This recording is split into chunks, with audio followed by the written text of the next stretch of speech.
CI students, I am here again, your maths educator Shraddha Wagani from Countryside International School. Are you all ready to learn with me? Chalo then, let's start. Today we are going to start with the second chapter, that is addition and subtraction. As you can see students, here there are in total 21 men standing in a certain position.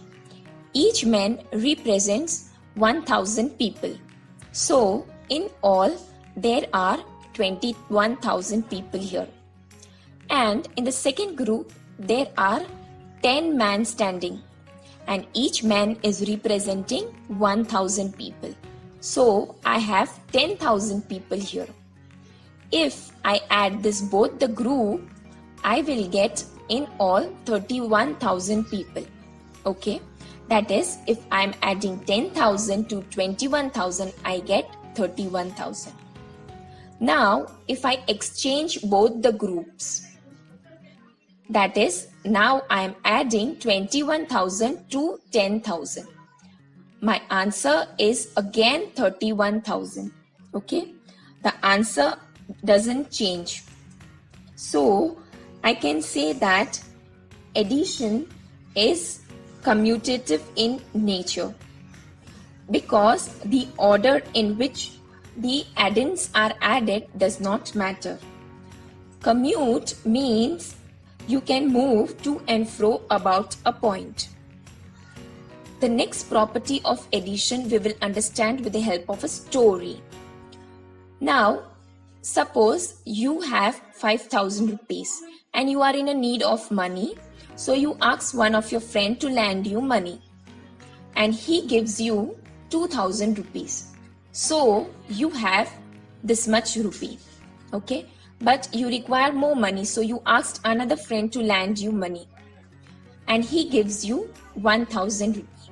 So in all you have 5,000 plus 2,000 and then 1,000 more, okay? Now let's change the situation a bit. In the second situation, you are having 5,000 rupee and you ask your friends for money. But this time, what they do is they come together, that is, they combine their contribution and then lend you money. So you had 5,000 first and then your friends are lending you money, that is 2,000 and 1,000 together they are lending you. Okay, so in the first situation, you had in total 8,000 rupees, that is 5,000 plus 2,000 and then the third person is giving 1,000. And in the second situation, you have 8,000 rupees again. So that is 5,000 and the two friends are combined together and giving you the money. So in the second situation and the first situation, the value doesn't change. Okay, so I can say that order of grouping the number does not matter, and hence addition is associative in nature.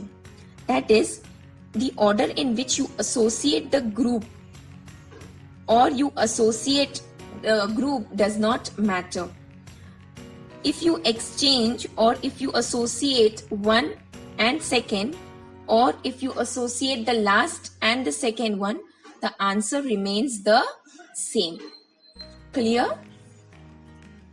Now the third property is when 0 is added to any number, the number remains itself.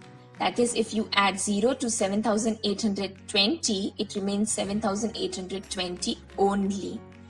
Okay, it doesn't change the identity. The number doesn't lose its identity, and hence this property is known as identity property of addition. The important terms that you should know in this chapter is addends and sum. Now, in this example, there are two numbers added to each other.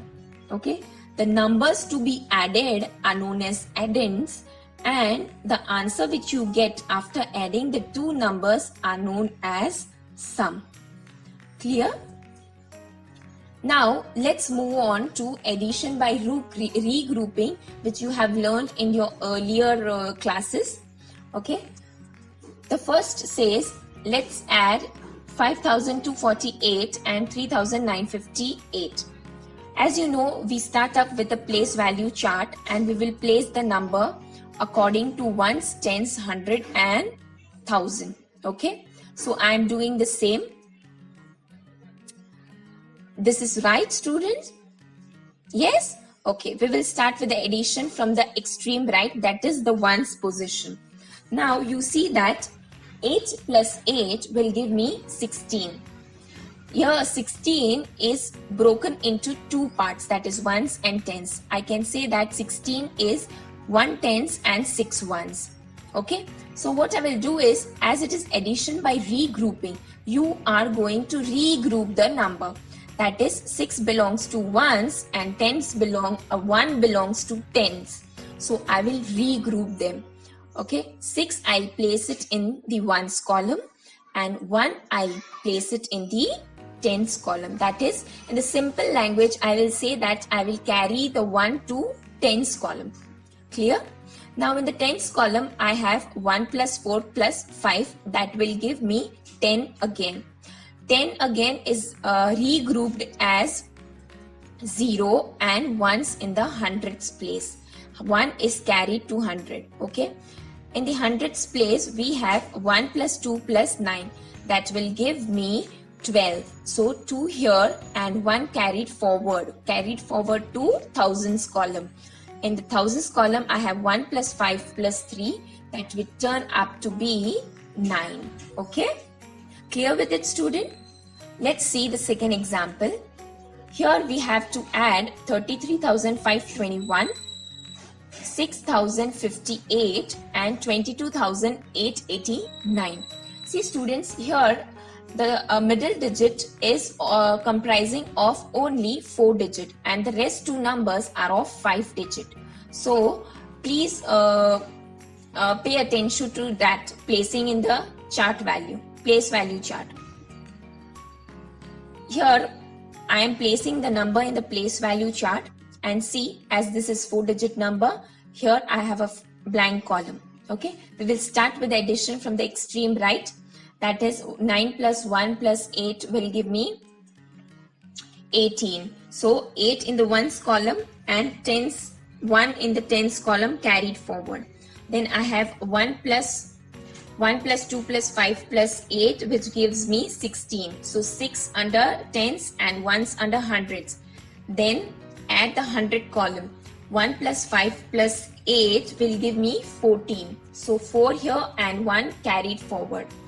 Now in the thousands column, 1 plus 3 plus 6 plus 2 will give me 12. So 2 under thousands column and 1 under 10,000s column. Okay, here I have 1 plus 3 plus 2, which will give me 6 here. Clear with it, students? I hope it's clear because you are already done in your lower standards. Okay, so my today's mind-storming question for you, a very interesting thing for you, is if you multiply me by any other number, the answer will always remain the same. What number I am? You have to answer me this by writing in your comment section, and the clue to this riddle I have already given in the video. So watch the video carefully. The answer is hidden in the video. Thank you, students.